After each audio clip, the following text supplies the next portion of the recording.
Sometimes the thing you've been running from is waiting for you at home. Sometimes trust arrives in the most unexpected moment, between two strangers who need each other to survive.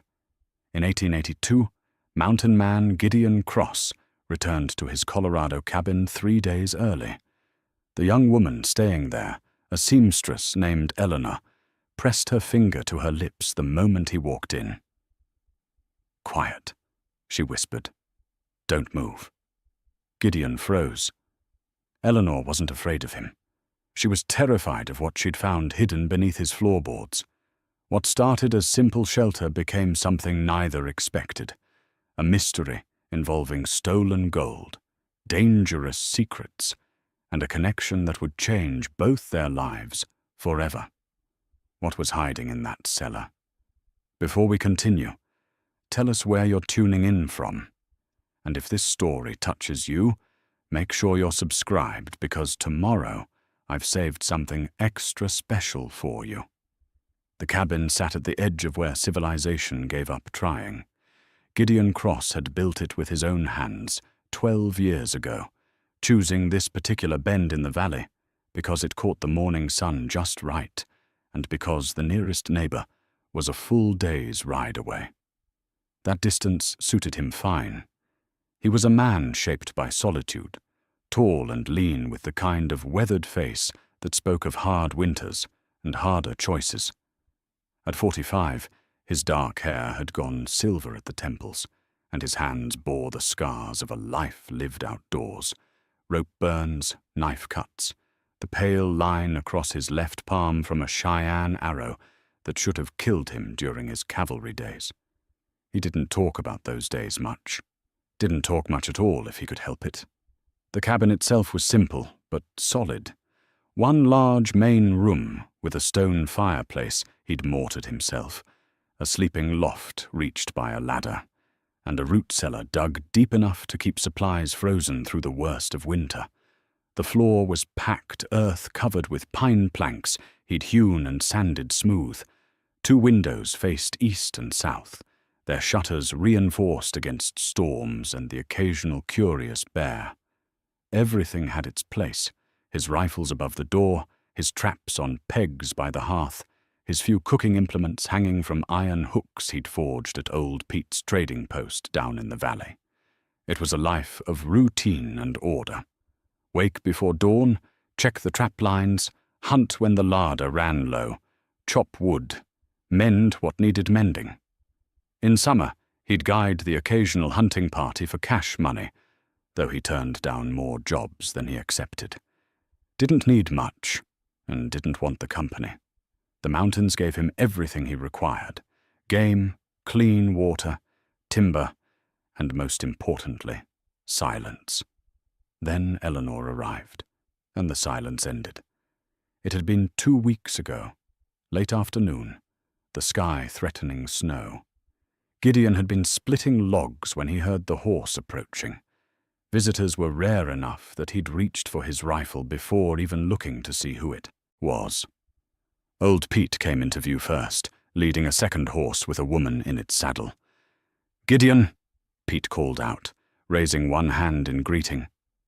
Pete was 70 if he was a day, with a white beard stained yellow from tobacco and eyes that missed nothing. He ran the trading post in Silvermine, the nearest thing to a town within 50 miles. "Got a situation here that needs your Christian charity." Gideon set down the rifle but didn't lower his guard. The woman sat straight-backed, despite obvious exhaustion, dressed in a traveling coat that had once been fine, but was now road-worn and dusty.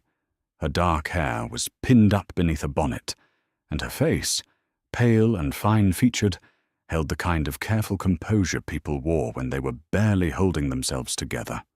"This here is Miss Eleanor Hartwell," Pete said, dismounting with a grunt. "Come all the way from Philadelphia. Stage broken axle 2 days south of here, and she needs a place to stay until the snow clears and she can get a passage north to Denver."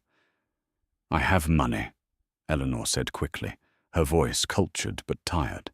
"I can pay for room and board. I don't need much. Just a corner and a blanket. I can cook and mend. I won't be any trouble. Gideon studied her. She met his gaze directly, which he respected, but there was something else there too.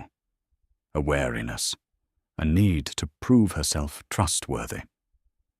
Running from something, he thought, or someone. Winter's set in hard, he said finally. Could be weeks before the pass clears. I understand. I don't have much in the way of accommodations. 1 room. I'd take the loft, give you the main floor. That would be more than adequate. Pete shifted his weight, clearly relieved this wasn't going to be difficult. Knew you'd do right, Gideon. Miss Eleanor here's had a rough journey. Coach driver was drunk, passengers were crude. She needs somewhere safe and quiet. Something in the way Pete said, it made Gideon look at the old man more carefully. Pete's eyes held a message. This woman needed help, the kind that didn't ask too many questions. Gideon nodded slowly. You can stay. No payment needed. But I keep to myself, and I'd appreciate the same courtesy. Relief flickered across Eleanor's face. Thank you, Mr. Cross. You won't regret this kindness.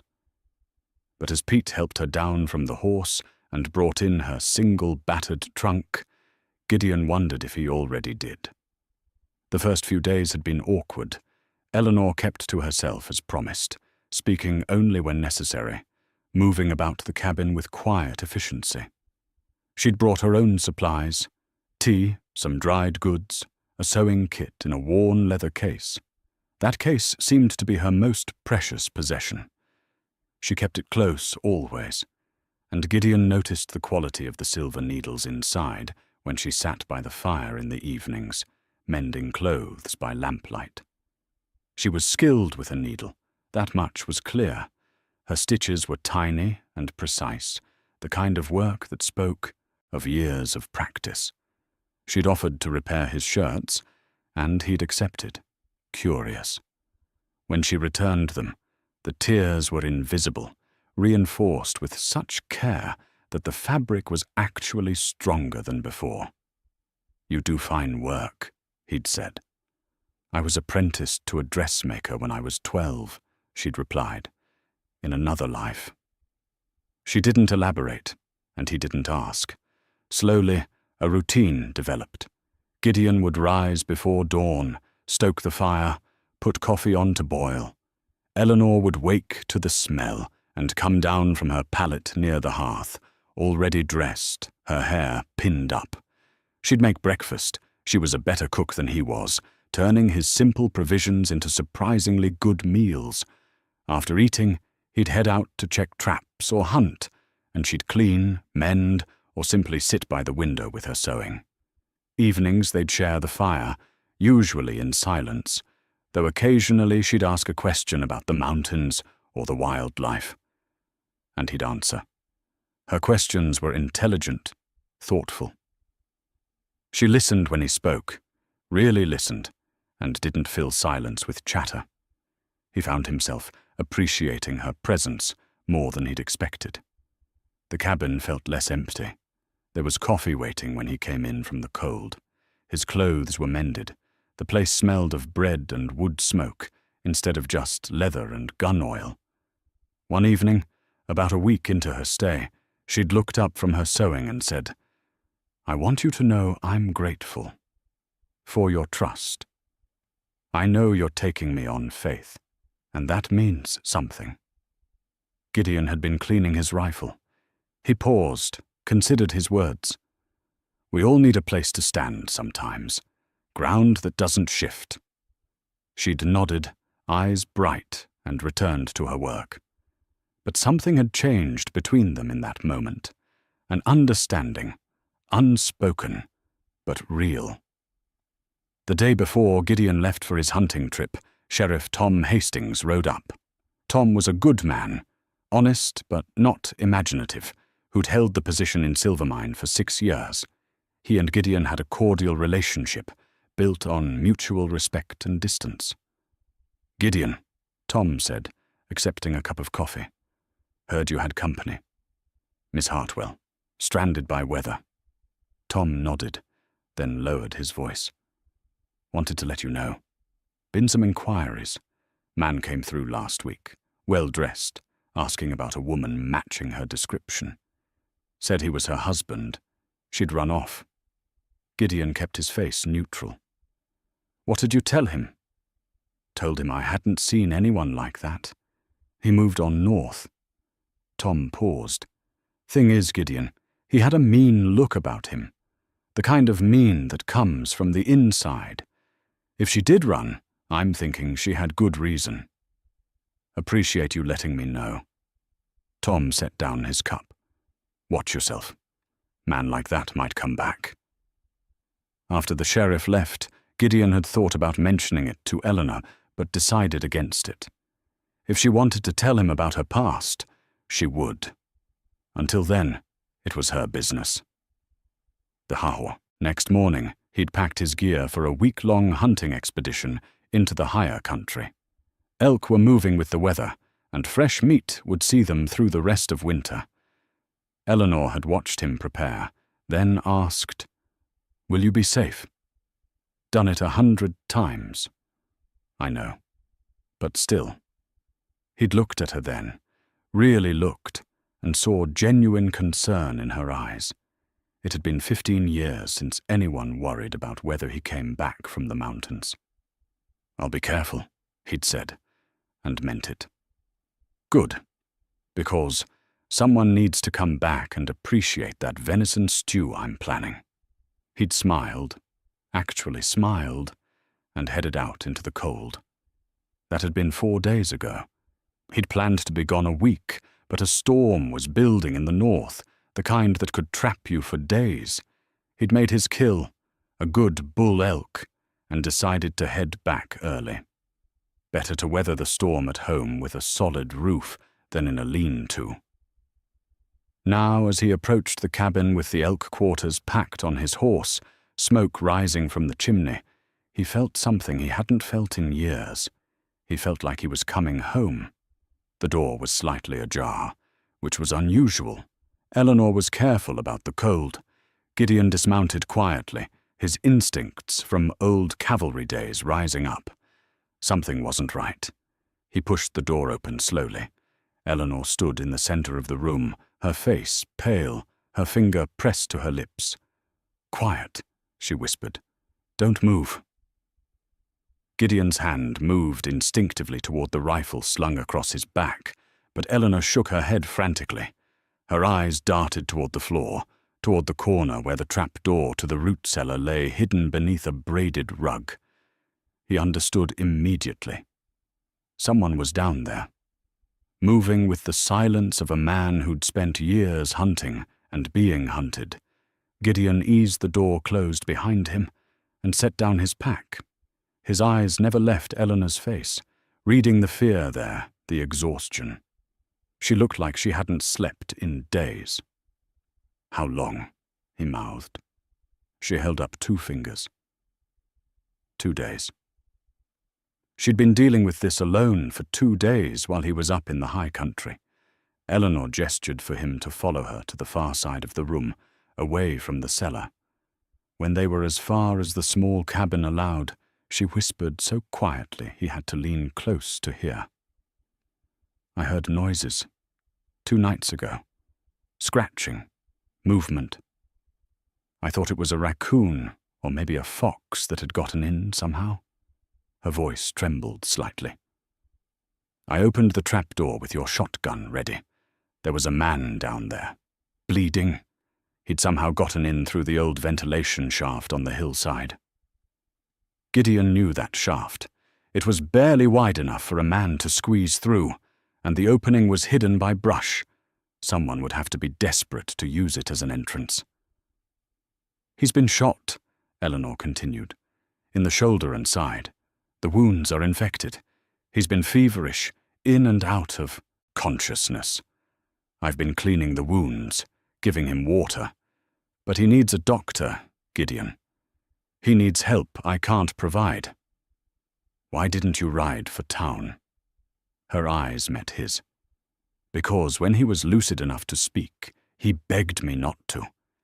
He said if I brought the law, They'd kill him. He said there were men after him, bad men, and they were the ones who shot him. And you believed him? I don't know what I believe. But I know a gut-shot man when I see one, and I know he would have died if I'd left him. I couldn't do that, Gideon. I couldn't just ride away and let him die in your cellar. Gideon studied her face. There was steel beneath the refinement, a core of strength he was only beginning to understand. She'd been alone in this cabin with a wounded stranger for 2 days, tending his wounds, keeping him alive, all while knowing riders might come looking for him. "Show me," he said. Eleanor lit a lantern and led him to the trapdoor. Together they lifted it, revealing the ladder descending into darkness. The smell hit him immediately. Sweat, blood, infection. Gideon took the lantern and climbed down. The root cellar was small, maybe 8 feet square, with shelves along the walls holding preserves and stored vegetables. In the corner, on a pile of blankets Eleanor must have brought down, lay a man in his early 30s. He was lean, with dark hair plastered to his skull with sweat. His shirt had been cut away, revealing bandages wrapped around his torso. The bandages on his shoulder were stained dark red. The man's eyes fluttered open as the lamplight fell across his face. They were grey, fever-bright, but intelligent. "You're cross," the man whispered. "She said you'd come back. Who are you?" James Hartley." He coughed, wincing. "I'm sorry about your cellar. Wasn't planning on staying, but I couldn't make it any further." Gideon knelt beside him, examining the wounds with practiced eyes. He'd seen enough bullet wounds during his cavalry years to know what he was looking at. The shoulder wound had gone clean through, which was good. The side wound was worse. The bullet was still in there, and infection had set in deep. "Who shot you?" "Men who want me dead for what I know." James's hand moved weakly to a leather satchel lying beside him. "It's all in there. Everything." Gideon opened the satchel. Inside were some personal effects, a pocket watch, a few dollars, a small Bible, and a folded piece of paper. He pulled it out carefully and moved closer to the lamp. It was a map, hand-drawn, showing what looked like mountain terrain. Several locations were marked with X's, and a route was traced in what Gideon realized with a chill was dried blood. Someone had marked this map with their own blood. "What is this?" "Insurance," James said. "And a death sentence. That map shows where Dalton Creed hid the gold from the Silverton mine robbery." The name hit Gideon like a punch. The Silverton robbery had happened 3 months ago, and it had been brutal. The mine's owner and 5 workers had been killed, their payroll of $50,000 in gold coins stolen. The territorial governor had sent federal marshals, but the thieves had vanished like smoke. It had been the biggest news in Colorado for weeks. "You were part of it." "No." James's voice was fierce despite his weakness. "I worked at that mine. I was there that night. I saw what happened. Tell me." James closed his eyes, gathering strength. When he spoke again, his voice was steadier, the words coming in a rush, as if he'd been holding them in too long. "I was doing inventory in the office. Late shift. Around midnight, I heard gunshots in the bunkhouse. I hid under the desk. 5 men came in, led by Dalton Creed. He was the mine foreman. We all trusted him. He shot Mr. Silverton point blank, took the payroll from the safe. I watched him do it. The other workers? Already dead. Creed's men killed them in their sleep, made it look like an outside job, like bandits. But it was Creed all along. He'd been planning it for months." Gideon felt Eleanor descend the ladder behind him. She moved close, listening. "Why didn't you go to the law?" James laughed bitterly. "I tried. Rode straight to town, found Sheriff Hastings, told him everything. But by the time we got back, Creed had planted evidence, made it look like I was in on it, said I'd killed everyone and he'd barely escaped. My word against his, and he had 3 men backing his story. So you ran. What choice did I have? Hastings wanted to arrest me. I knew I'd hang. I took off into the mountains, been running ever since. Creed's been hunting me, knows I can identify him. 3 days ago, his men caught up to me near Canyon Creek. We fought. I managed to shoot one of them, took this map off his body before the others drove me off. Gideon looked at the map again. One of Creed's men had this? They'd been trying to find the gold. Creed hid it somewhere in the high country, but he kept the location secret even from his own crew. They're as eager to find it as the law is. That man I killed must have figured out where Creed stashed it. Or Creed gave him the map for some reason. Maybe.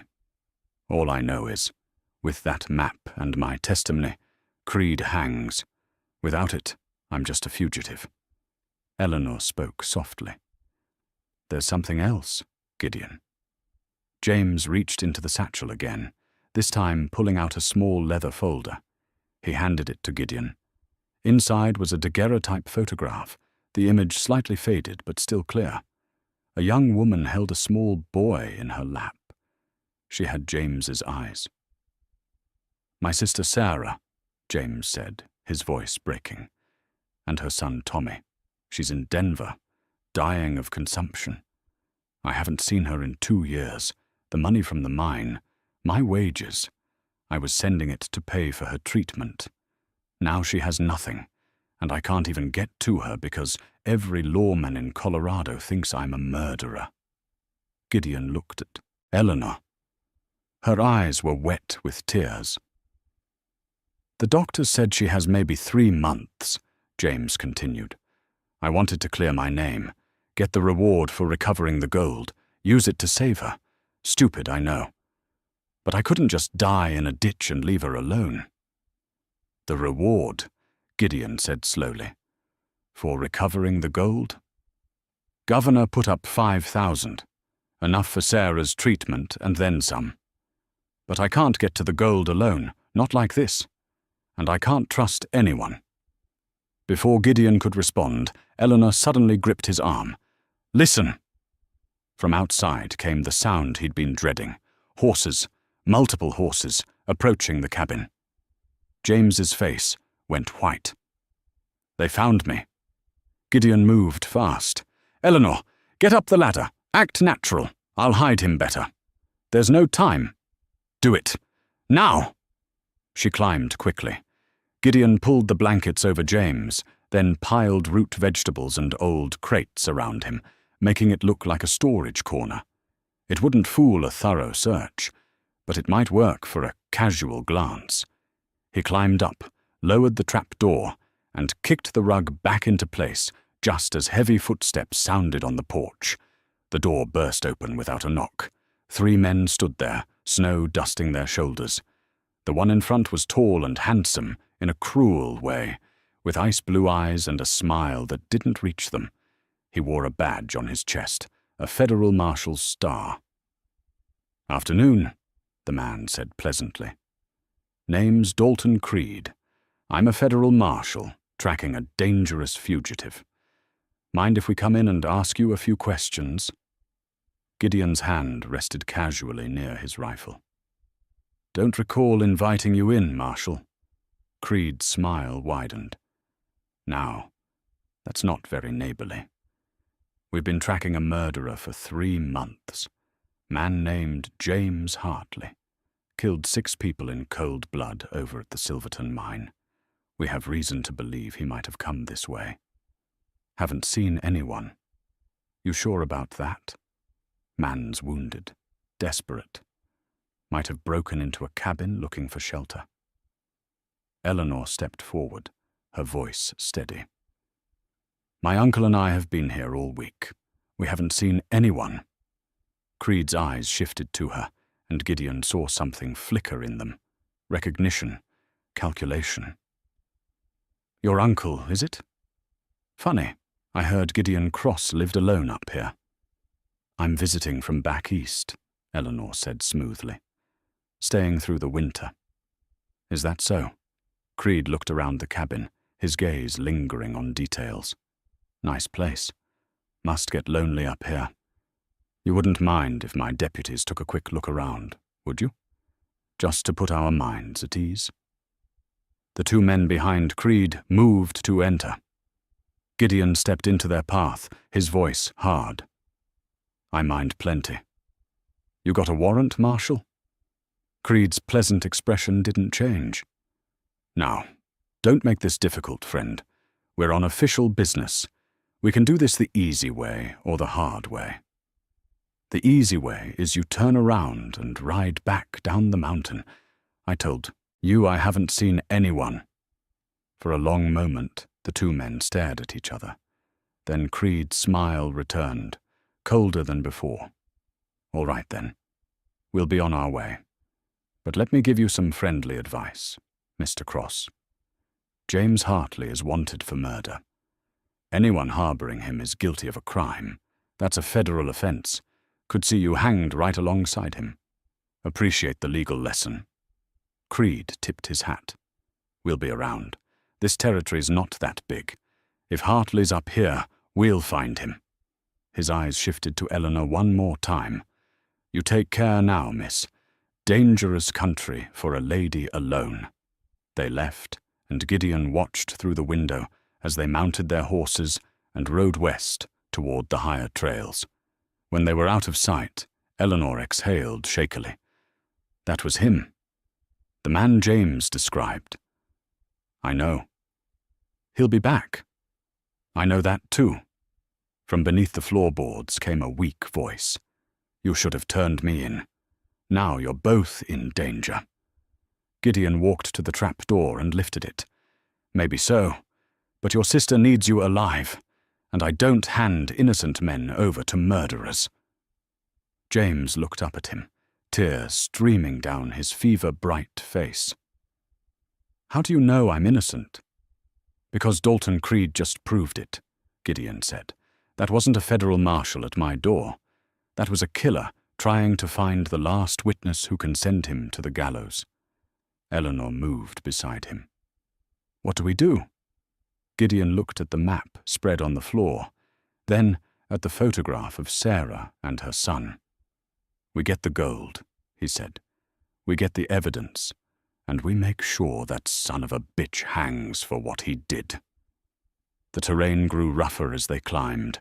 The trail, little more than a game path, wound through dense pine forest and across open meadows where the snow lay thick and unmarked. Gideon led, reading the land with eyes trained by years of cavalry scouting. Eleanor followed close, her horse picking its way carefully over the frozen ground. They didn't speak much. The silence between them was comfortable now, built on shared purpose and growing trust. But as noon approached and they stopped to rest the horses, Eleanor broke the quiet. Tell me about your wife. Gideon looked up from checking his horse's hooves. Why?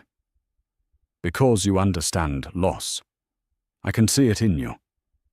And because if we're riding into danger together, I'd like to know who you are. Really are.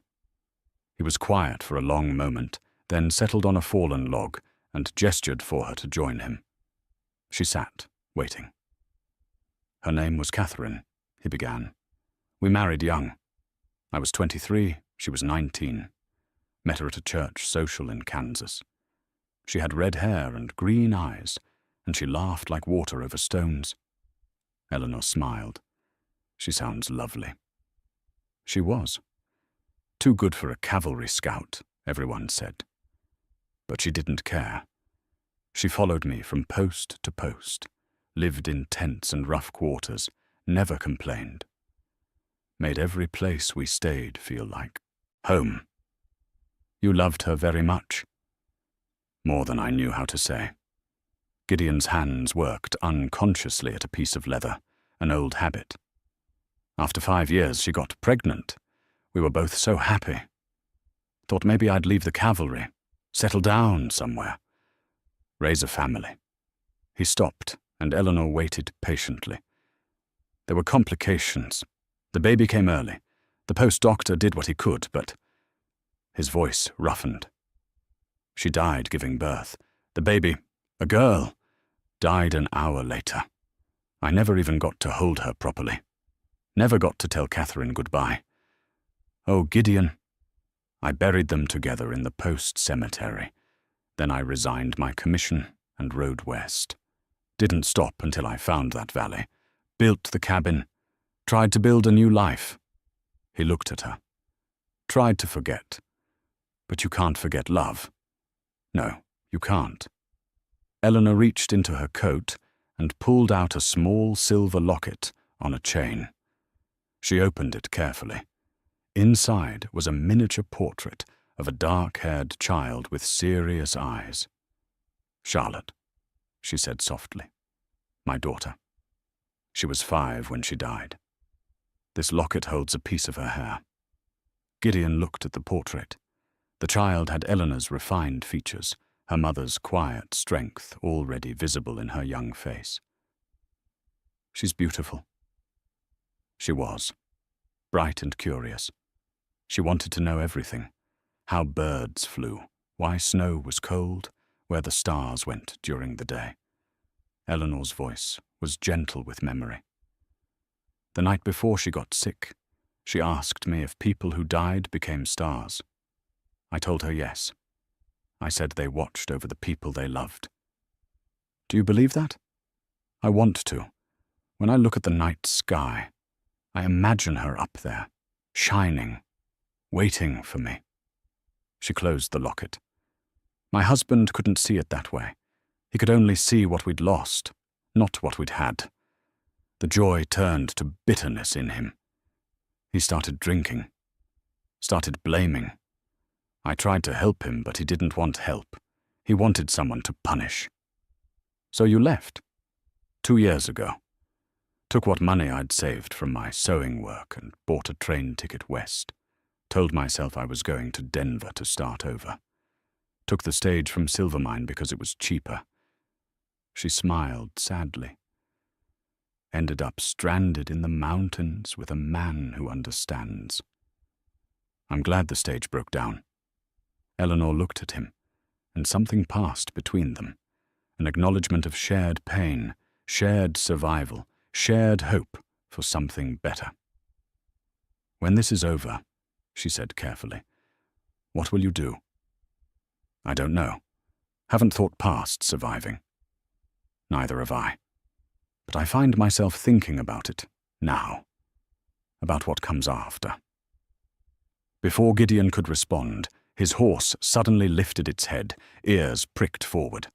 His hand went to his rifle. Someone's coming. They moved quickly, leading the horses into the trees. From their concealed position, they watched as 3 riders appeared on the trail below. Not Creed's men. These were different. Mountain men, by the look of them. Trappers or prospectors. Rough, but not threatening. But Gideon noticed they were riding fast, pushing their horses harder than was wise on this terrain, running from something. One of the riders spotted their tracks in the snow and reined up.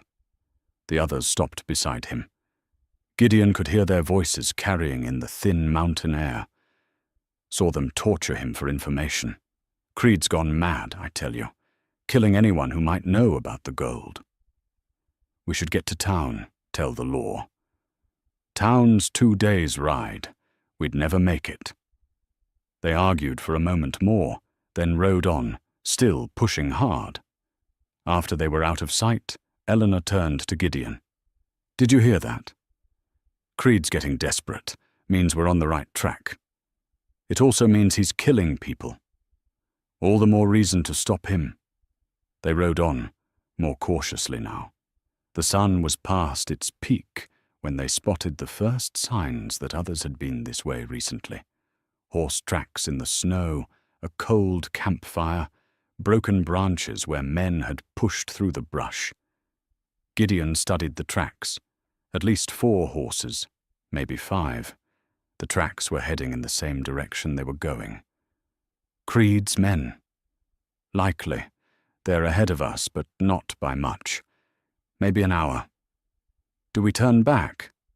Gideon looked at the map again, then at the mountains ahead. Eagle Ridge was visible in the distance, a distinctive peak shaped like a bird's wing. We can't. If they reach the gold first, James has nothing. Sarah has nothing. Then we find another way to the mine. He studied the terrain, thinking. There was the main trail, which Creed's men were following. But Gideon knew these mountains. There were game trails, ridge routes, paths that only someone who'd spent years tracking prey would know. There's a harder way, steeper, more dangerous, but it'll get us there faster if we don't break our necks. Eleanor straightened in her saddle. Show me. They left the main trail and headed up a steep slope through dense timber. The horses struggled, but Eleanor proved her skill as a rider. She'd mentioned learning as a girl, and it showed. She moved with her horse, balanced and confident even on the treacherous ground. As they climbed, Gideon found himself watching her with growing admiration. She'd been thrust into a situation that would have broken most people. Hunted by killers, sleeping in a rough cabin, riding through dangerous country, and she'd met every challenge with quiet courage. You're not what I expected, he said during a brief rest. She raised an eyebrow. What did you expect? Someone who'd complain, who'd want to turn back, who'd be more burden than help. And instead, I've got the best trail partner I've had since my cavalry days. Eleanor smiled. My father taught me to ride when I was 7. Said a lady should be comfortable on a horse. My mother thought it was unladylike. They compromised. I could ride, but I had to ride side saddle in public. And in private, I rode like the wind, free and fast. Her smile faded. I'd forgotten how that felt. Being free. They reached a ridge and looked down into a narrow valley. Below, almost hidden by trees, was a dark opening in the mountainside, the old mine shaft marked on the map, and surrounding it, visible as small figures in the distance, were at least 6 men. Creed had beaten them to it. Gideon swore softly. Eleanor moved beside him, studying the scene below. Now what? He thought fast. The men were focused on the mine entrance, probably trying to figure out how to get down the shaft safely. They hadn't posted sentries, arrogant or just careless. We wait for dark, Gideon said. Then we go in quiet, get the gold and get out before they know we're there. And if they discover us? He met her eyes. Then we fight. But I'd rather avoid that if we can. Those are at least 6 guns down there. Maybe more inside the mine. So we need to be ghosts. Exactly. They withdrew from the ridge and made camp in a sheltered hollow. No fire, they couldn't risk the smoke being seen. They ate cold rations and shared a blanket for warmth as the afternoon faded into evening. Eleanor sat close to him, and he was intensely aware of her presence, the warmth of her shoulder against his, the scent of her hair, the quiet strength she radiated. Gideon, she said softly, if something happens down there, nothing's going to happen. But if it does, I want you to know. She paused, choosing words carefully. These weeks at your cabin, they've meant something. You've meant something. He turned to look at her. In the fading light, her face was soft, vulnerable in a way he'd never seen. You've meant something to me too, he said. They sat in silence as darkness fell, their hands finding each other beneath the blanket, holding on like anchors in a storm. When full night came, Gideon checked his weapons and prepared to move. Eleanor did the same, her movements calm and purposeful. Stay close, he whispered. Step where I step. If shooting starts, get to cover and don't be a hero. Same to you. He almost smiled. Then they were moving down the ridge, ghosts in the darkness, heading toward the mine and whatever waited in its depths. The descent took over an hour. Gideon led them down the steep slope with the care of a man who knew that one misplaced step could send rocks tumbling and alert everyone below. Eleanor followed in his footsteps exactly, making no more sound than a deer moving through timber. The mine entrance loomed larger as they approached. Gideon could see the orange glow of a campfire near the opening where Creed's men had set up. Voices carried in the cold night air, rough and impatient. They circled wide, using the darkness and the terrain. Gideon counted the men around the fire, 4 visible, which meant at least 2 more were either inside the mine or posted as sentries somewhere. He led Eleanor to a position behind a tumble of boulders about 50 yards from the mine entrance. From here, they could observe without being seen. They settled in to watch and wait. One of the men at the fire stood up, and even at this distance, Gideon recognized the shape and bearing. Dalton Creed. The false marshal was gesturing angrily, clearly frustrated. "Been down there twice," Creed's voice carried. "There's nothing but old timber and cave-ins. If the gold's there, it's buried deep." "Maybe your man had the location wrong," another voice suggested. "Or maybe that bastard Hartley has the real map," Creed shot back. "Which means Cross and that woman do too. We should have burned them out when we had the chance." "Still could. They can't stay in that cabin forever." "They're not in the cabin anymore, you fool. Tracks showed them heading north. They're coming here." Gideon and Eleanor exchanged a glance. Creed knew they were coming. The element of surprise was gone. "Then we set a trap," one of the men said. "Let them walk right into it." "That's exactly what we're doing." Creed's voice was cold. "Mitchell and Barnes are watching the main trail. Anyone comes that way, we'll know. Meanwhile, we find that gold tonight. I'm not leaving empty-handed." The men began preparing ropes and lanterns, getting ready to descend into the mine shaft. Gideon waited until they were distracted, then touched Eleanor's arm and gestured. They needed to move. They worked their way around to the far side of the mine entrance, where shadows were deepest.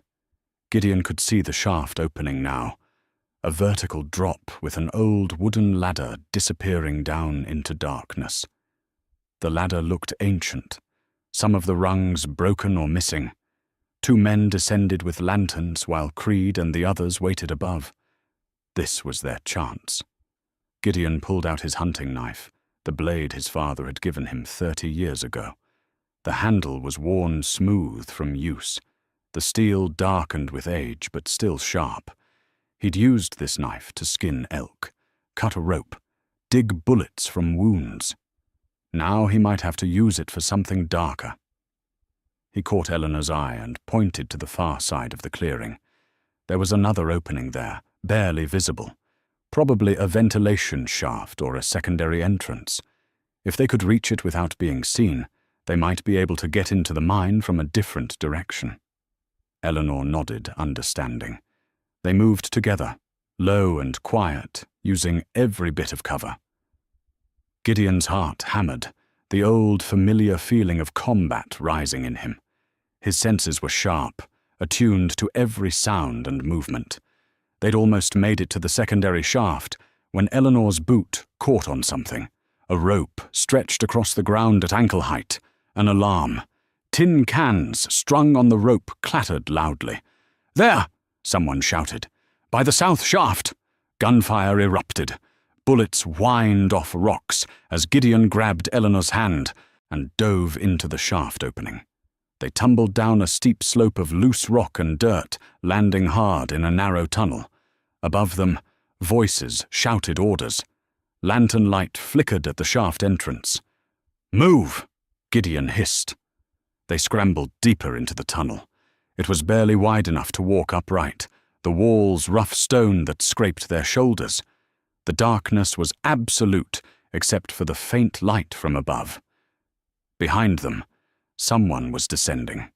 They could hear boots scrabbling on rock, curses as the pursuer slipped. The tunnel branched. Gideon chose the left fork by instinct, pulling Eleanor after him. The passage narrowed further, forcing them to move sideways. Then it opened into a larger space, a natural cave that the miners had incorporated into their digging. Gideon stopped, listening. The footsteps behind them had stopped too. Their pursuer was being cautious now, aware that the hunted might turn into hunters in the darkness. Eleanor's breathing was quick but controlled. She still had the shotgun, he noted. Her hand found his in the dark and squeezed once, asking if he was all right. He squeezed back. A light appeared in the tunnel behind them, flickering lantern light, casting wild shadows. A man's voice called out, trying to sound confident, but with an edge of fear. "Cross! I know you're in here. There's no way out. Come on back, peaceful, and maybe Creed will let the woman live." Gideon didn't answer. Instead, he picked up a loose rock and threw it hard into a side passage. It clattered loudly, and the lantern light immediately swung that direction. The man moved toward the sound, his gun drawn. As he passed their position, Gideon moved. Years of training took over. Grab, twist, disarm. The man's gun clattered away as Gideon's knife pressed against his throat. "Make a sound and you die," Gideon whispered. The man froze, terrified.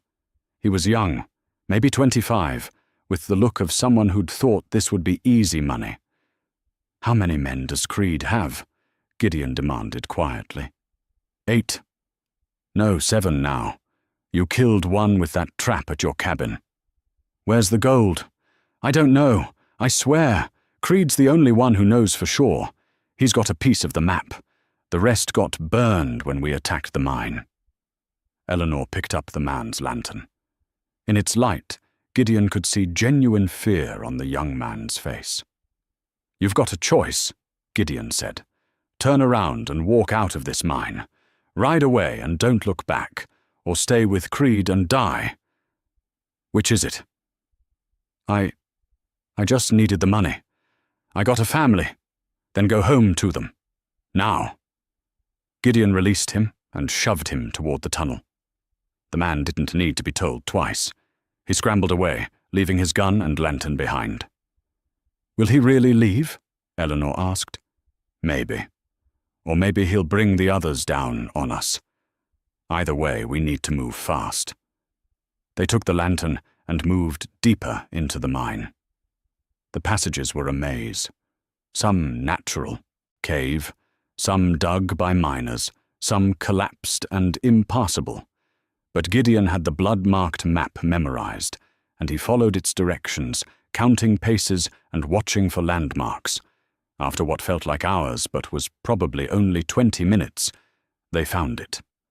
A section of tunnel where the walls showed pickaxe marks, where the dirt had been disturbed recently.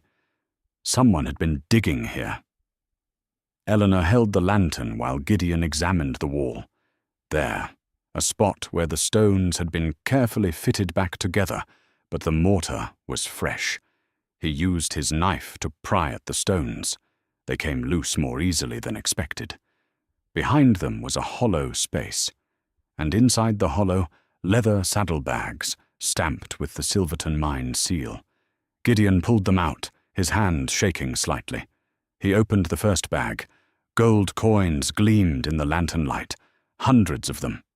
"We found it," Eleanor breathed. "Half of it anyway. There should be more." They searched the hollow and found 2 more bags. The weight was significant. This was easily $40,000 in gold, maybe more.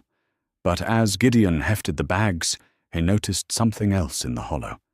A piece of cloth, wrapped around something. He pulled it out carefully. Inside was a federal marshal's badge. A real one, not the fake Creed wore. And beneath it, a leather journal. Eleanor held the journal close to the light and opened it. The handwriting was neat, official. "It's a marshal's log," she said, reading quickly. Marshal Robert Clayton, assigned to investigate the Silverton robbery. Last entry is dated 3 months ago. She read aloud. Have tracked suspect Dalton Creed to the Eagle Ridge area. Evidence suggests he is the robbery's architect. Plan to arrest tomorrow. We'll need backup as Creed has at least 6 armed men. She turned the page. There were no more entries. He never made that arrest, Gideon said grimly. Eleanor kept reading earlier entries. Listen to this.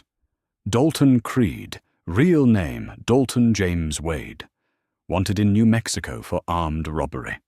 Suspected in the deaths of 2 mine supervisors in Arizona. Known to use aliases and false credentials. Extremely dangerous. So the badge he's wearing is probably this marshal's. Creed killed him and took his identity. Gideon took the journal carefully. This was evidence. Real, damning evidence that could hang Creed and clear James. We need to get this to the real law, Eleanor said. First, we need to get out of this mine alive. As if in answer, a voice echoed through the tunnels. Creed's voice, magnified and distorted by the stone passages. Cross, I know you found it. I can give you 1 chance to live. Bring me the gold and walk away. You've got 5 minutes. Gideon looked at Eleanor. They both knew Creed was lying. The moment they showed themselves, they'd be killed. There has to be another way out, Eleanor said. Gideon remembered the map, remembered James saying something about multiple shafts. Oriented himself, thinking. This way, he said. They loaded the gold into a canvas sack they'd brought, along with the badge and journal. The weight was almost too much, but they managed. Then they moved deeper into the mine, away from Creed's voice, searching for salvation in the darkness.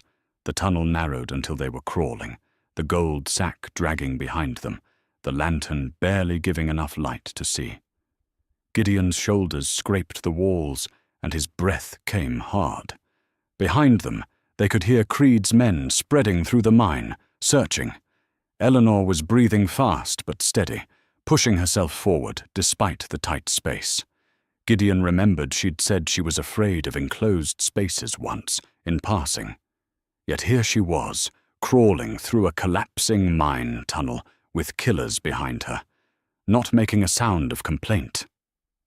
The passage opened suddenly into a larger chamber. Gideon helped Eleanor through, then pulled the gold after them. They stood, catching their breath. This chamber was different from the others. The walls showed less tool marks, more natural formation, and along one wall, barely visible in the lamplight, was what looked like another body. Gideon approached carefully. The corpse was old, frozen by the mountain cold, partially buried under a rock fall. The clothes marked him as someone official, wearing a formal coat despite the mining setting. Eleanor came closer, holding the light. Another marshal. Gideon carefully moved rocks aside and examined the body. The man had been shot, a single bullet hole in the back of his skull. Execution style. He'd been dead for months, maybe longer. He searched the man's pockets and found a wallet. Inside was identification. Marshal Robert Clayton, exactly as the journal had named him. This was the federal marshal sent to investigate the Silverton robbery. Creed killed him, Eleanor whispered. Murdered a federal officer. But there was more. As Gideon moved the body to search more thoroughly, something fell from the coat's inner pocket. A small bundle of letters, preserved by the cold. Eleanor picked them up carefully. They were addressed to Marshal Robert Clayton, from his wife in Denver. Personal letters, loving letters. The most recent was dated 3 months ago. His wife has been waiting for him, Eleanor said softly, not knowing. Gideon felt cold rage building in his chest. Creed had killed 6 mine workers for gold, had framed an innocent man, and had murdered a federal marshal just trying to do his job, leaving a widow wondering where her husband was.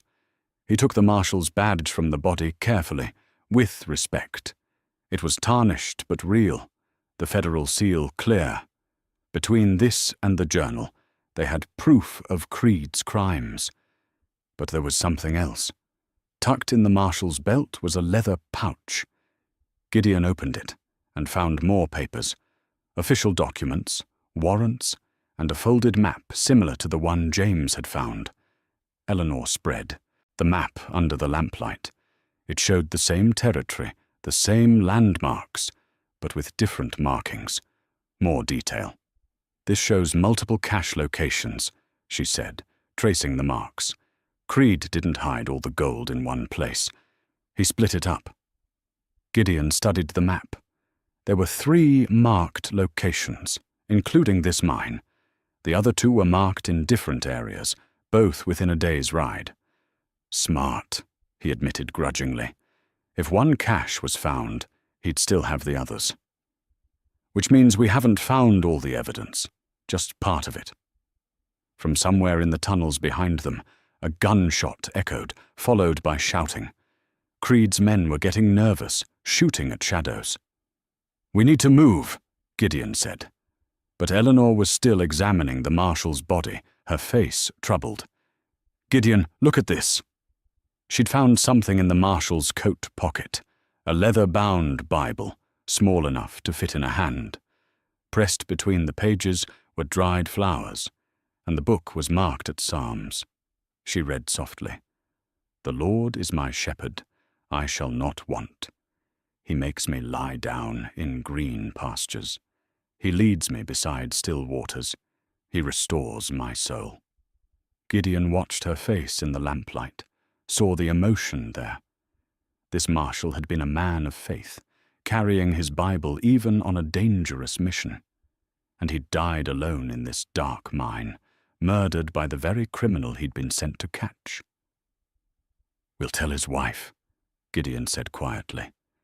"We'll make sure she knows what happened to him. And we'll make sure Creed pays for this." Eleanor nodded, carefully placing the Bible in her coat pocket. "For Marshal Clayton, for James, for everyone Creed has hurt." They were about to move when they heard a different sound, not the chaotic searching of Creed's men, but deliberate footsteps, someone who knew exactly where they were. A voice called from the tunnel they'd just crawled through, calm, measured, educated. "Mr. Cross, Miss Hartwell, I know you can hear me." It was Creed himself. "I'm impressed, I must admit. You found the gold, found Clayton's body, probably found his journal too. You're quite resourceful." A pause. "But you're also trapped. That tunnel you're in has no exit. I had my men collapse the far end 2 hours ago.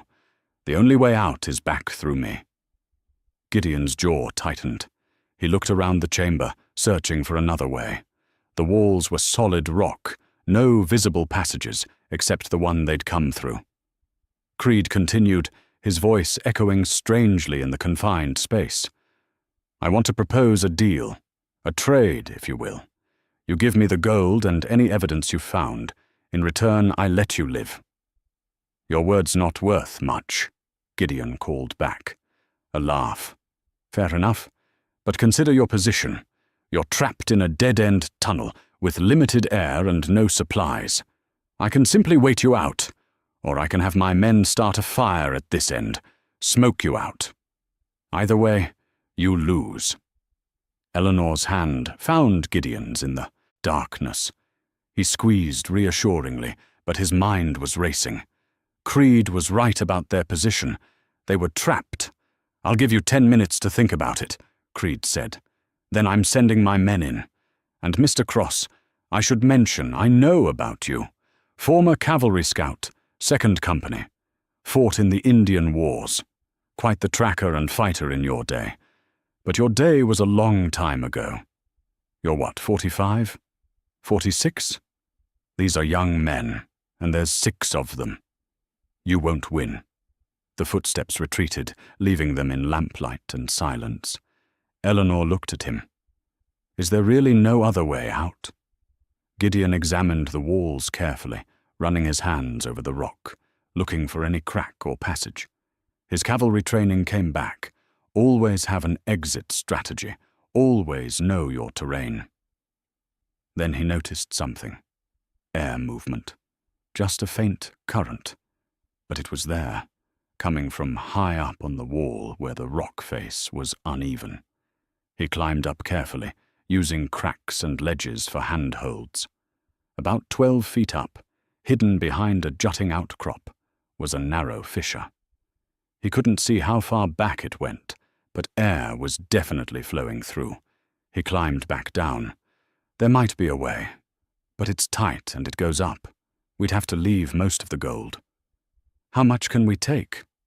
Enough to prove it exists. Maybe 10, 15 pounds of coins. The rest has to stay. Eleanor didn't hesitate. Then we take what we can carry and the evidence. The gold isn't worth our lives. They quickly redistributed the load. Gideon filled his pockets with gold coins and made a small bag for Eleanor to carry. The marshal's badge, journal, letters, and map they wrapped carefully in oilcloth. The rest of the gold, easily $35,000, they hid in a deep crack in the chamber wall, covering it with loose rocks. "If we don't make it," Gideon said, "at least Creed won't get it all. We'll make it." He looked at her, this refined woman from Philadelphia, who'd become a partner in a way he'd never expected. "You're sure about this? That fissure might not go anywhere." "I'm sure about you," she said simply. "If you think there's a chance, that's enough for me." Something shifted in Gideon's chest, a feeling he'd thought dead for 15 years. But there was no time to examine it now. He helped Eleanor climb first, guiding her feet to holds. She moved carefully but without panic. When she reached the fissure, she squeezed into it and began working her way up. Gideon followed, taking the lantern. The passage was barely wide enough for his shoulders. Rough rock scraped his back and chest. He had to turn sideways and shuffle upward, pushing with his feet, using his hands to find holds above. Eleanor was above him, moving steadily. He could hear her breathing, controlled and rhythmic.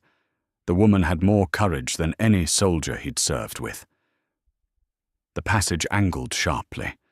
For a terrifying moment, Gideon thought it was getting narrower, that they'd be stuck. But then it opened slightly and the airflow increased. "I see light," Eleanor called down softly. "Actual light."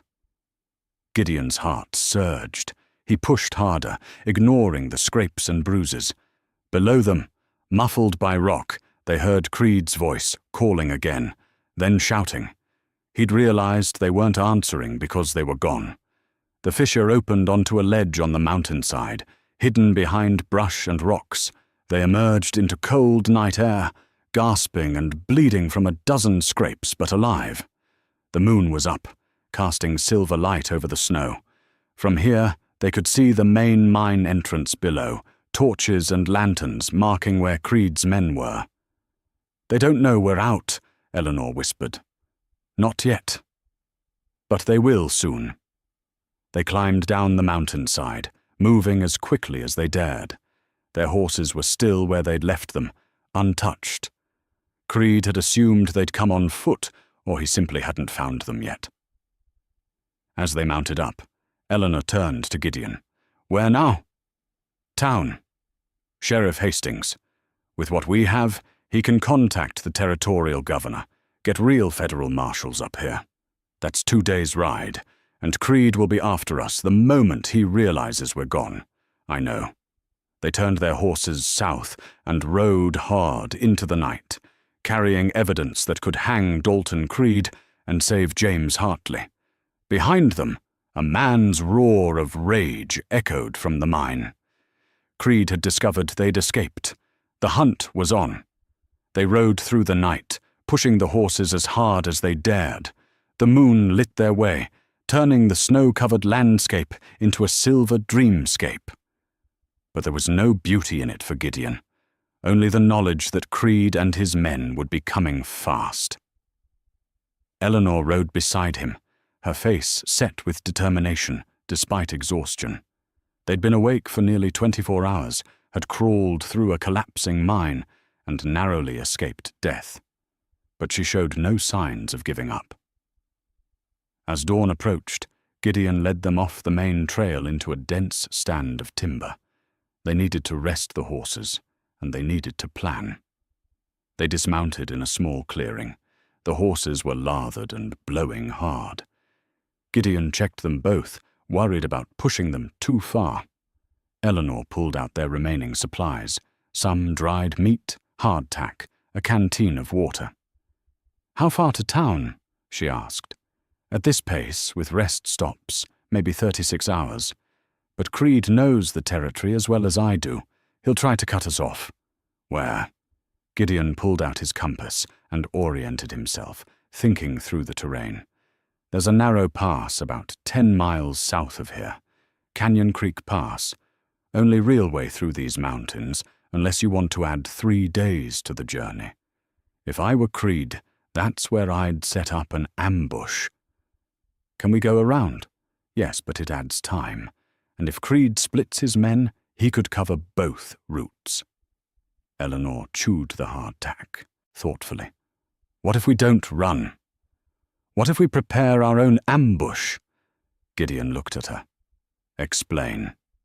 "You said Creed has maybe 6 men left. We can't outrun them for 2 days. Eventually they'll catch us, and when they do, we'll be exhausted. But if we choose the ground, if we prepare, maybe we can even the odds." It was exactly what Gideon had been thinking, but hadn't wanted to suggest. Too dangerous. But Eleanor was right.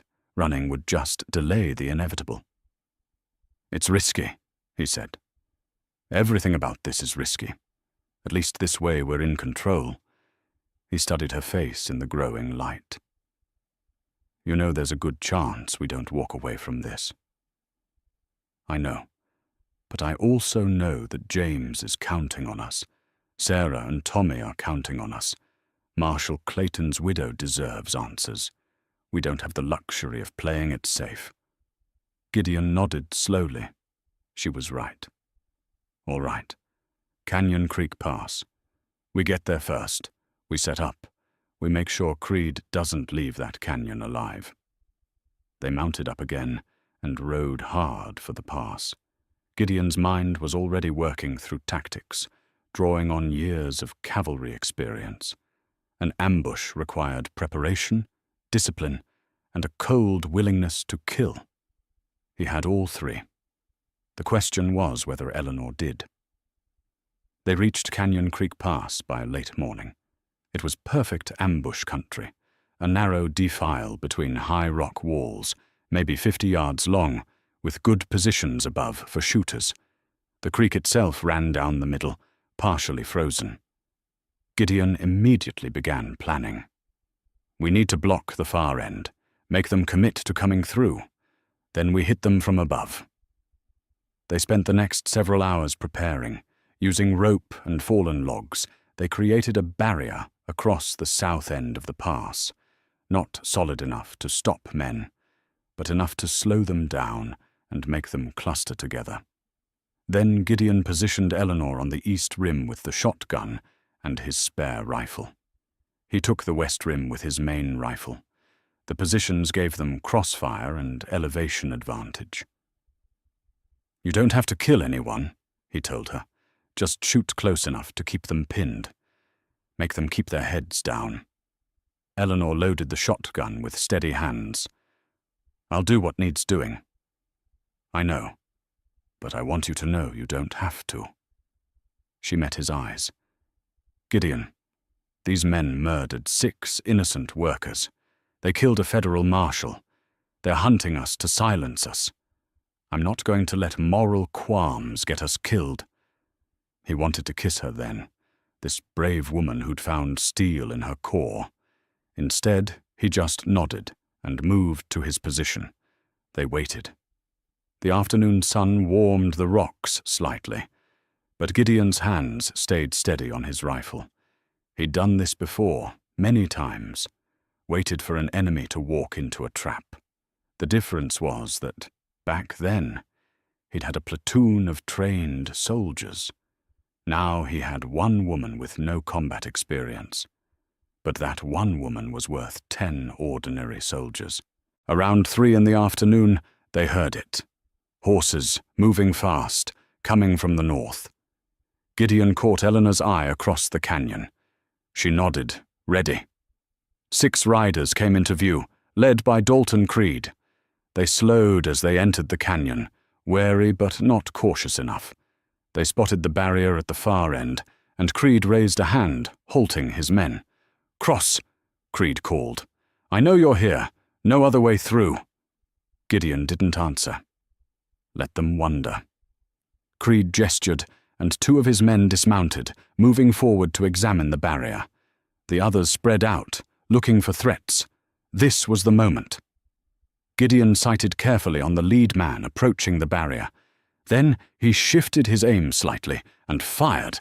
The shot echoed like thunder in the canyon. The bullet struck the ground inches from the man's feet.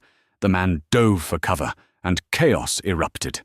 Eleanor fired the shotgun from her position, the blast echoing. She wasn't aiming to kill, but the spread hit one of the mounted men's horse. The animal reared, throwing its rider. Creed's remaining men returned fire wildly, not sure where the shots were coming from. Bullets pinged off rocks near Gideon's position, but he was well protected. He worked the rifle's lever action, firing again. This shot was deliberate, aimed to wound, not kill. It caught one of Creed's men in the shoulder, spinning him around. Eleanor fired again, and another horse bolted, scattering the group. "Up on the rims!" someone shouted. "They're above us!" Creed was trying to rally his men, but they were panicking. Caught in a crossfire with no cover, some started retreating back the way they'd come. "Stand your ground!" Creed roared. "There's only 2 of them!" But 3 of his men were already riding hard back north. The wounded man was dragging himself after them. That left only Creed and 1 other man in the canyon. Gideon could have killed them both. Easy shots, but he wanted Creed alive to face justice. "It's over, Creed," he called. "Throw down your weapons." Instead, Creed grabbed his remaining man, and they dove into the rocks at the canyon base, taking cover. From there, they had a defensible position. The standoff had changed. Now it was 4 people in a canyon, each with cover, each with guns. Gideon cursed silently. He'd hoped to end this clean. Now it was going to get messy. Creed's voice called from the rocks. "Nice try, Cross, but you can't hold this position. My men will come back with reinforcements." The ones who ran? I don't think so. They saw an easy paycheck turn into a death trap. They're halfway to the next territory by now. A bullet answered him, striking the rock near his head. Creed was a good shot. Eleanor fired from her position, keeping Creed pinned. But Gideon could see the problem. They were at a stalemate. If they tried to advance, Creed could pick them off. If they stayed here, night would fall and Creed could escape in darkness. Then he noticed something. The barrier they'd built was made partly from deadfall timber, dry wood, and Creed's position was directly downwind of it. He caught Eleanor's attention and gestured, "Cover me." She nodded and began firing steadily at Creed's position. Gideon moved quickly down from his rim position, using the rocks for cover. He reached the barrier and pulled out the matches he always carried. Within seconds he had a fire started in the dry wood. The wind caught it immediately, blowing smoke and flames directly toward Creed's hiding spot. "You son of a—" Creed's curse was cut off by coughing as smoke engulfed his position. 2 figures burst from the rocks, trying to escape the smoke. Creed and his man, running for their horses. Gideon was ready. He stepped into the open, rifle aimed. "Stop!" The other man stopped, hands up. But Creed spun, drawing a pistol. The shot came from above. Eleanor's rifle cracked, and Creed's gun flew from his hand, his fingers bleeding. She'd shot the gun right out of his grip. Creed stared up at the rim in shock, then at Gideon. then at his bleeding hand. "Like the lady said," Gideon spoke quietly. "It's over." He approached carefully, his rifle never wavering. The other man, barely more than a boy, was crying, hands raised. "Please don't shoot. I didn't want to be here. Creed said it was just a job. Get on your horse and ride," Gideon said. "Don't stop until you're out of Colorado." The boy didn't wait to be told twice. He mounted and galloped away, disappearing around the canyon bend. That left just Creed. Eleanor climbed down from her position, the rifle still ready. Together they approached the fallen criminal. Creed was on his knees, cradling his wounded hand, but his eyes were still full of hate. "You think you've won? You think the law will believe you over me?" Gideon pulled out the marshal's journal and dropped it at Creed's feet. "We have Marshal Clayton's journal, his badge, his body. We have the gold with your fingerprints all over it. We have James Hartley ready to testify. And we have witnesses to you claiming to be a federal marshal." He pulled out the marriage certificate Eleanor had been carrying. "And we have proof you abandoned your wife and child, that you're really Dalton James Wade, wanted in 3 territories." Creed's face went pale. "Where did you—" "Sarah Hartley was your wife. James is her brother. Funny how things come around, isn't it?" For the first time, genuine fear showed on Creed's face. Not fear of death or prison, but fear of exposure. His carefully built false identity crumbling. "Sarah," he whispered. "She's alive. Dying. Consumption. The medicine she needs costs money. The money you stole when you left her. The money you stole again when you killed those miners." Eleanor stepped forward. "You're going to hang Mr. Creed. Not just for the murders. Not just for killing a federal marshal. But for every life you've destroyed." Creed looked between them, seeing no mercy. "She sent you after me. Sarah sent you." "No," Gideon said. "She doesn't even know we exist. But we're going to make sure she gets justice anyway." He pulled rope from his saddlebag and bound Creed's hands. The man didn't resist. All the fight had gone out of him. As Gideon secured the knots, Eleanor stood watch, the rifle ready. The sun was dropping toward the western peaks, painting the canyon walls gold. "What now?" she asked. "Now we take him to Sheriff Hastings. Get real marshals up here. Find Clayton's body and give him a proper burial. Clear James's name." He looked at Creed. "And watch this man hang." They mounted up, with Creed tied to his saddle, and began the long ride south. But Gideon couldn't shake the feeling that it wasn't quite over yet. They made a travois from branches and Creed's coat to carry the body. It seemed important not to leave him for the scavengers, despite everything he'd done. Eleanor helped secure the body without comment, her face thoughtful. "Why are we doing this?" she asked quietly. "Taking him with us?" "Because his body is evidence, and because even murderers deserve burial." She nodded, accepting this. They led the horses slowly down the mountain. Full darkness had fallen, and they had to move carefully. The temperature was dropping fast, and Gideon's shoulder throbbed where he'd wrenched it, catching the rock. Eleanor rode close beside him. "Are you hurt?" "I'll live." "That's not what I asked." He glanced at her and saw genuine concern on her face. "My shoulder. It'll be sore for a few days, but nothing's torn. I've had worse." "I'm sure you have." She was quiet for a moment. "When you were hanging there, when Creed was pulling you down, I thought I was going to lose you. But you didn't." "No. But I realized in that moment how much it would matter if I did." Gideon stopped his horse and turned to look at her properly.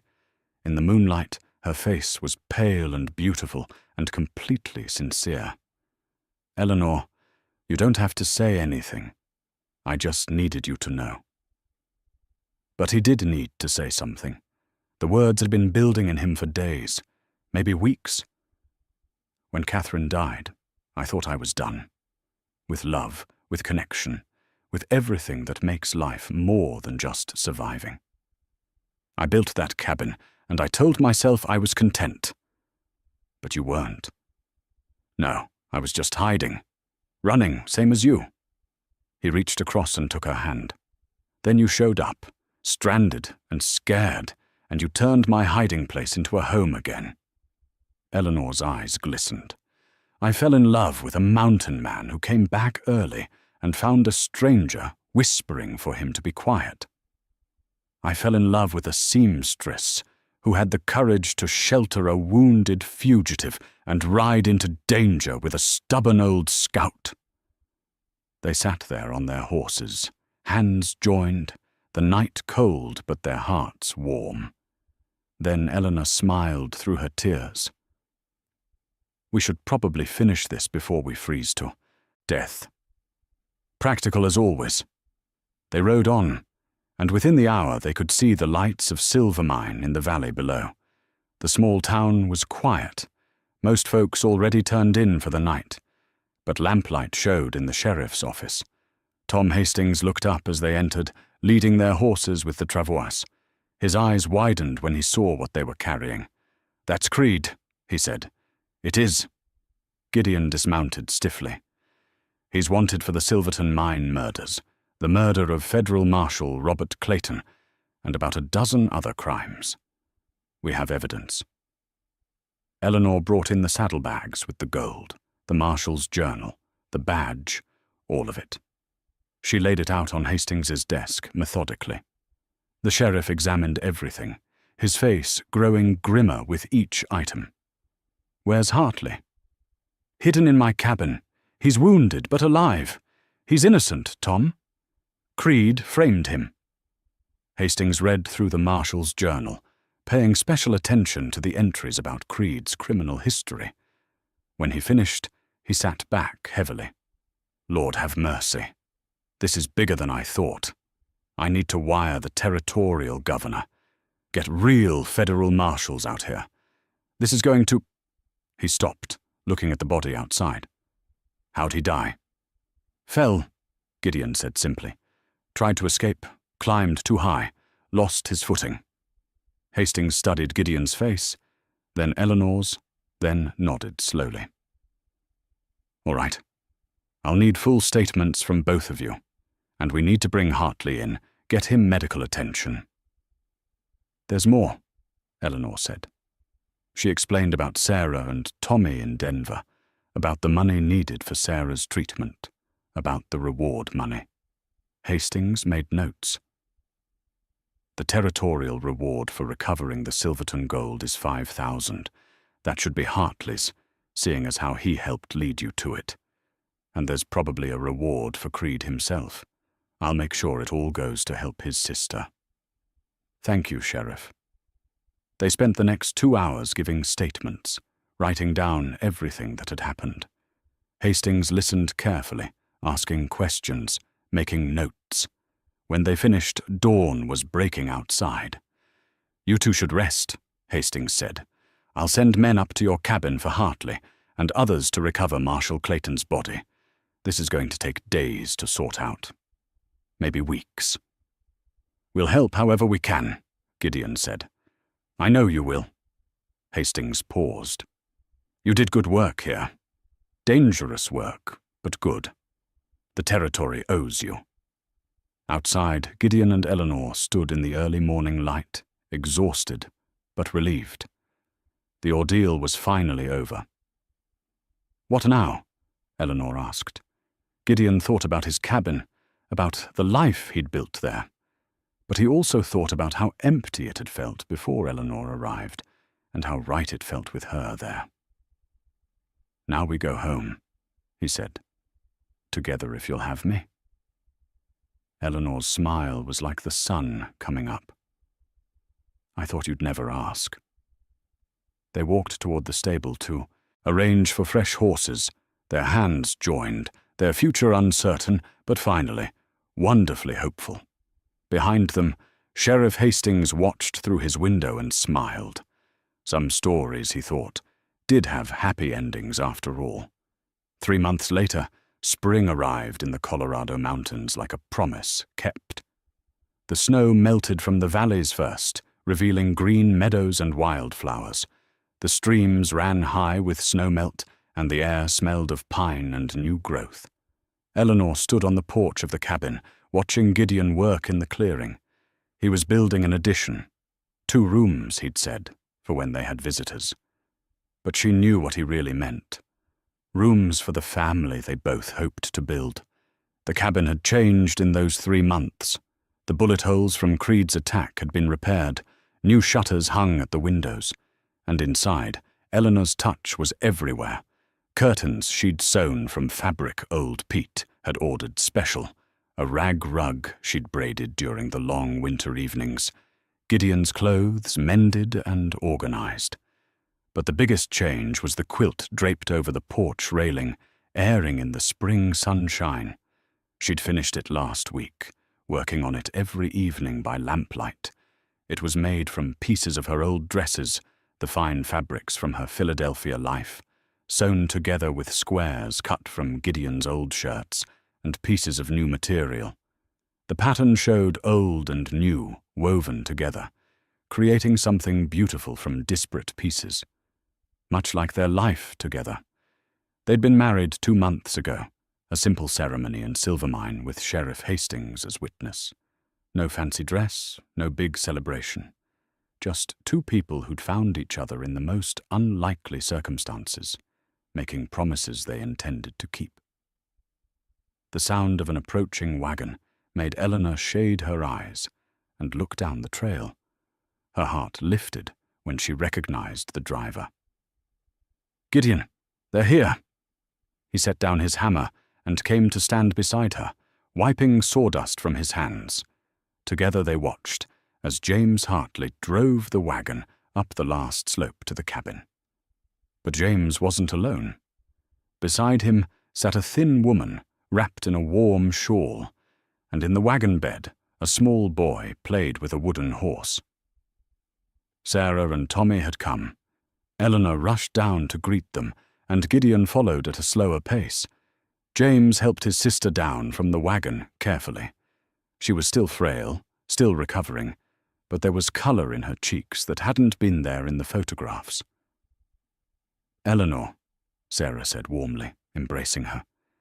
"It's so good to finally meet you. James has told me everything you did for him. We only did what was right. You saved his life. You saved mine, too." Sarah's eyes were bright with emotion. "The reward money. It paid for my treatment at the sanatorium in Colorado Springs. The doctors say I'm getting better, really better." Tommy had climbed down from the wagon and was staring at Gideon with wide eyes. "Are you the mountain man?" the boy asked. Gideon knelt down to the child's level. "I suppose I am. And who are you?" "Tommy. I'm 6. He held up the wooden horse. "Uncle James made this for me. He's a good carver. Maybe while you're visiting, I could teach you to carve too." The boy's face lit up. "Really? Really?" They gathered in the cabin, the space feeling full and alive in a way it hadn't been since Catherine died. Eleanor had prepared a meal. Nothing fancy, but made with care. They ate together, talking and laughing, sharing stories. James looked healthier too. His wounds had healed cleanly, and the shadow of being hunted was gone from his eyes. He'd been completely cleared of all charges, and the territorial governor had personally apologized for the ordeal. After the meal, while Tommy napped and the men talked outside, Eleanor and Sarah sat by the fire. Sarah held the quilt, admiring the stitching. "This is beautiful work," Sarah said. "Thank you. It's been therapeutic, I suppose, working with my hands, creating something new from old pieces." Sarah ran her fingers over the fabric. "James told me about your daughter, about Charlotte. I'm so sorry, and I'm sorry about what Creed put you through." Dalton?" Sarah's voice was quiet. "I haven't said that name in years. When James told me what happened, what he'd done, I didn't know what to feel. I'd grieved the loss of who I thought he was years ago. Finding out he'd become a murderer, it was like losing him all over again, in a different way." "James said you wanted to know. Creed's last words. He asked us to tell you he was sorry." Sarah was quiet for a long moment, staring into the fire. "Was he? Really?" "I think so. I think in that last moment, he remembered who he could have been. It doesn't excuse what he did. But maybe it means some part of the man you married was still in there, buried deep. Thank you for telling me. It doesn't change anything, but somehow it helps to know." Sarah looked at Eleanor. "You understand loss, real loss, but you also understand how to keep living after it. We both do." Eleanor took Sarah's hand. "We're survivors, you and I." Outside, Gideon and James stood by the addition Gideon was building. James ran his hand over the smooth planks. "You're building a life here," James said. "Trying to. It's strange, after so many years alone, learning to share space again. But good strange. Eleanor's good for you. I can see it. She is. Saved my life in more ways than one." Gideon looked at the younger man. "What about you? What's next?"